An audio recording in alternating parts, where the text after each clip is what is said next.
Yep. Um, this is a video journal to myself. I am not a professional. I am not an educational channel. And I am not a freak show to come and watch and see. I am going through some things that are deeply personal. And I use video journaling as a way to communicate to the inner parts of me that don't remember everything that the other parts of me remember. And video journaling really does help me when I look back at them and need to basically give myself comfort, soothing, therapy, just validation in some way. And video journaling that I decide to share with you guys is because I feel that a part of my discovery could help you with your own discovery of your own noodles. My name is Crystal, and I am suspected to have OSDD1A.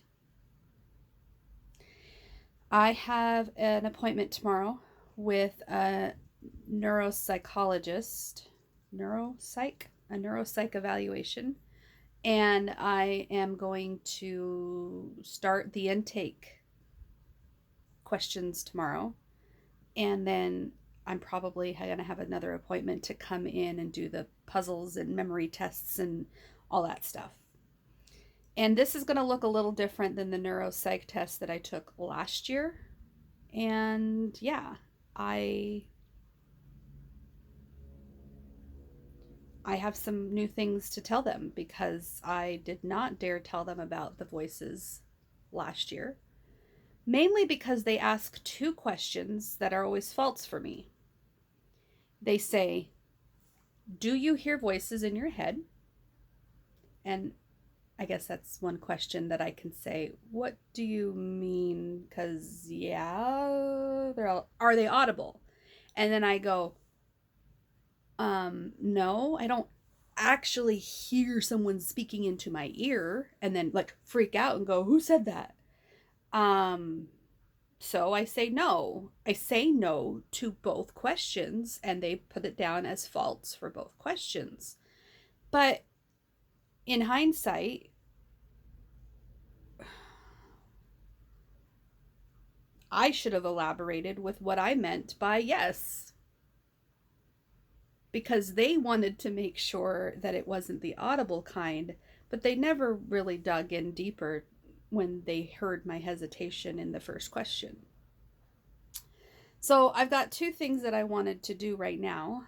As I said this morning, I woke up with a eureka moment, and then as luck would have it, it was not a good time to record because kids were waking up, dogs were waking up, dogs were barking, my husband was leaving, he was coming to say goodbye, I was needing my coffee, I was needing to wipe the boogers out of my eyes, I needed to change my shirt, I needed like, now that I've been awake for a little bit, I don't really have a whole lot of eureka juices left, and I'm not really sure what I woke up and remembered. And I mean, I think it was a noodle trying to tell me something, so I want to elaborate on what I do remember, but it's not as an awesome moment now as it was earlier. That's the one part you I'm sure you can relate to when you first wake up from a sleep, from a slumber, and then you have this brilliant idea and you're like, let's act now. And maybe later your logical parts come in, or your other doubts or insecurities, or I don't know, emotional reasoning. What is it that makes us doubt our eureka moments, right? So I want to try to tap into the eureka moment that I had without judgment, without shame, without judging it, right? I just said that. And then the second thing I want to do is I'd like to read my psych eval. Um, we had a pretty emotional evening last night after our therapy session. Um, I could tell you, point in the corner and go look at that link, blah, blah, blah, blah, blah, but I'll probably put it in the corner, but I'm not a YouTuber, and I watch YouTubers say stuff like that, like subscribe and like and comment below and blah blah blah. And it's like I'm not looking to get monetized. I really actually am content being a small potatoes YouTuber because I'm putting my personal journals out there. So I'm not gonna say things all professionally and make it all like click in the link to see the previous video where I bawled my eyes out. Like I'm not looking for this attention. I don't want all eyes on me. I don't want the spotlight on me. I'm sharing these video journals with you because how lost we were and we are and we probably will be for a little bit.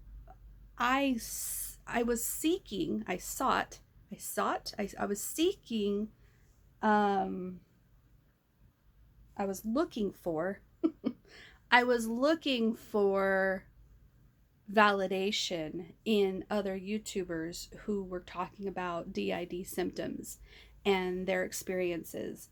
And even though those big YouTubers are so helpful with their educational content and they're so validating and they talk about pretty much everything under the sun that you can think of, I never got to hear anybody talk about the mental health side of it. The you never saw like raw footage, hardly ever. I mean, sometimes you do, and that's really encouraging. Not that I need to see, their dirty laundry or anything like that. That's not what I'm talking about. It's just a genuineness, a rawness that you really appreciate when you're in a raw state of mind and you feel like, why are these guys so confident? Why can't I be confident with my noodles? Why can't I be so sure of myself? Why can't I be awesome and amazing? So I wanted to see that vulnerability, and that's why I share that's why I'm vulnerable enough to share, is because it's helping me seek the validation that I'm hoping will come back in the comments below. And it's also sharing my story in case someone else is going through something as well. Okay, we keep avoiding the topics. Why is that? Last night we were going to share, but we had an emotional evening and we said we were going to come back. But instead of coming back, Gold Noodle decided to clean the bedroom. And Gold Noodle, she's been a positive force that doesn't really dive into the hard stuff. She's maybe like a gatekeeper, protector type of noodle. So we just cleaned and then we had dinner with the family and then we did some video editing and we went to bed. Completely forgot that we wanted to come back and read that neuropsych eval from last year. So let me just share my eureka moment. If I can tap into that, because it feels like it's gone. It feels like all I know is there was a eureka moment. What did I say? I said, eureka.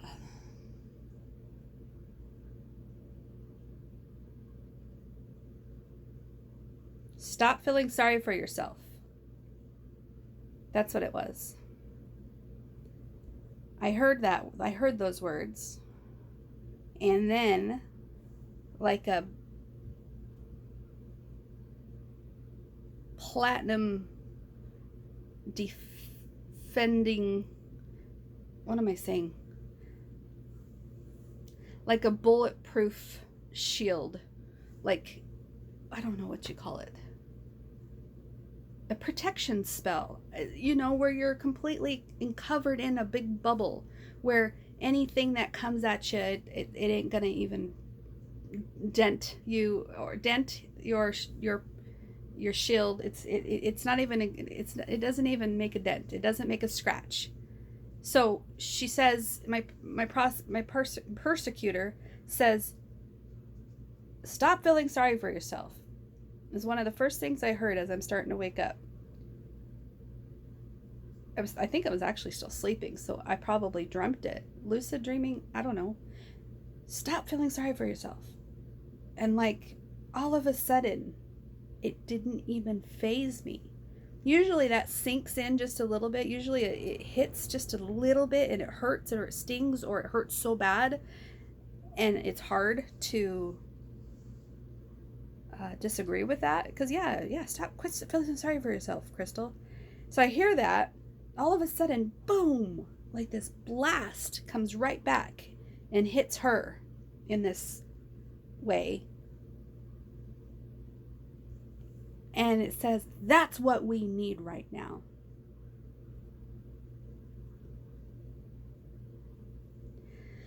So, if I've got a persecutor telling me, again, because it's not the first time I've heard it, stop feeling sorry for yourself.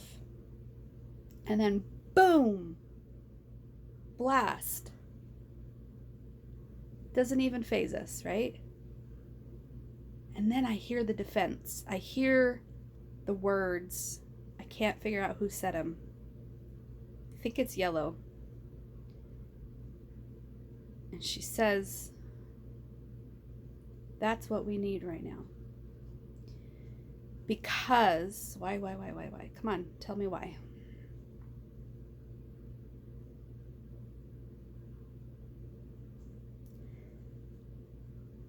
Because we were hurt. Because we were hurt. Because we were in pain. Because our pain is valid. Because nobody else said sorry. We're going to feel sorry for ourselves. That doesn't sound right. I'm sure you grew up with the same words, right? I'm sure you grew up with the same persecutor, so I'm sorry if that was triggering. But listen here. Listen for a second. Yellow's helping me out here. I can feel the energy building up. It's awesome. Thank you, Yellow.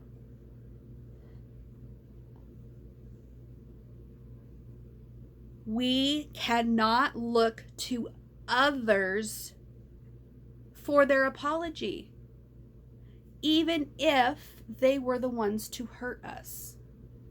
Even if they gave us the most perfect apology. If you always wait around for someone else to say sorry, or someone else to feel bad for you, or someone else to give you that love that you are seeking, or that soft, the validation that we all seek from others, if that's the only validation you're ever getting is the validation from others, you will always be lacking. It'll never be enough. At some point, you have to come to the acceptance that the only person in this world that matters the most is yourself. And once you learn to love yourself and accept yourself and apologize to yourself, feel sorry for yourself, feel sorry for those other noodles, feel sorry, go deep. Allow yourself to be a victim in those moments. Heal those moments by validating those moments, by crying along with those moments. When you tell a child, an actual child in the real world today, stop feeling sorry for yourself, check it. Check it right now, because you are not validating them. Let them feel sad. Let them cry. Let them feel hurt. Let them. But here is the big kicker. It won't be productive if the goal isn't to heal, if the goal isn't to repair. If you feel sorry for yourself day after day after day, feel like a victim day after day after day, you're waiting for validation and apologies from someone else, some other source, blah, blah, blah, and you're not apologizing to yourself, you're not feeling sorry for yourself, you're not feeling sorry for your own noodles, you're not holding your littles and apologizing with them, I'm so sorry that happened to you. I'm so sorry you felt that way. I'm so sorry. I'm so sorry. If you're not saying sorry to yourself, if you're not saying sorry to your littles, if you're not saying sorry to those trauma holders, you will always feel invalidated by the outside world because it'll never be enough no matter how much you get. Really? I mean, is that all that true? I mean, like, now I'm starting to question because me being orange noodle, but passive influence, is that what it's called? Right? Where I really do feel like she's right here with me and it makes sense to her and I can say it and I believe it because it's true. If we're not in love with ourselves to the point where it doesn't matter if we're getting validation from others or not, we can still be happy. We can still be joyful. We can still feel our pain and move through our pain and hold space with our pain. We aren't going to ever heal until we can go deep and hold those littles and give them what they didn't get before.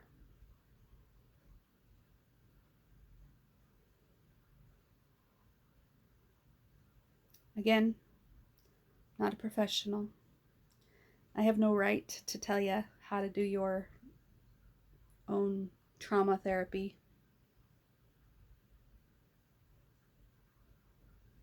But it's okay to feel sorry for yourself.